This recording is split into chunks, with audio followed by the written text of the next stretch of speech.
মাহে রবিউল আউয়াল।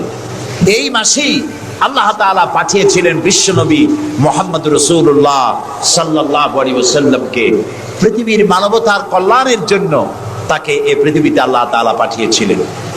আল্লাহ তাআলা কোরআনে কারীমের মধ্যে বলছেন, সূরা আন-নাহল, আল্লাহ তাআলা বলছেন ওয়া আলাল্লাহি কাসদুস সাবিল, আর সোজা রাস্তা বলে দেওয়ার দায়িত্ব আমি আল্লাহর। সুবহানাল্লাহ বলেন। সোজা রাস্তা বলে দেওয়ার দায়িত্ব কার?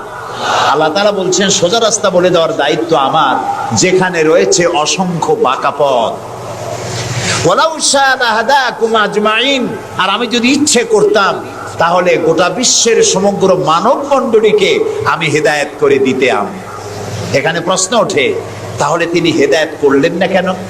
এই যে পৃথিবীতে নানামুখী মানুষ, কেউ আল্লাহ মানে, কেউ মানে না, কেউ নামাজ পড়ে, কেউ পড়ে না, কেউ মদ খায়, জেনা করে, এই যে নানামুখী নানা চরিত্রের মানুষ, আল্লাহ বলছেন আমি হেদায়েত ইচ্ছে করলে সবাইকে করে দিতে পারতাম, তাহলে তিনি করলেন না কেন?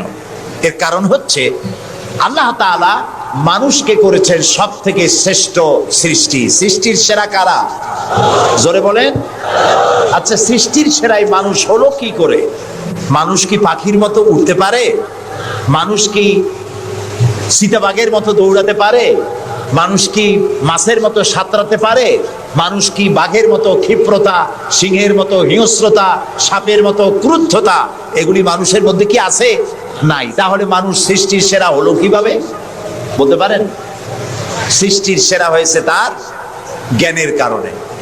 আল্লাহ তাআলা চাঁদ সূর্যকে যেভাবে বাধ্য করেছেন তার হুকুম মানার জন্য, আমাদেরকে আল্লাহ তাআলা এভাবে হুকুম মানতে বাধ্য করেন নাই।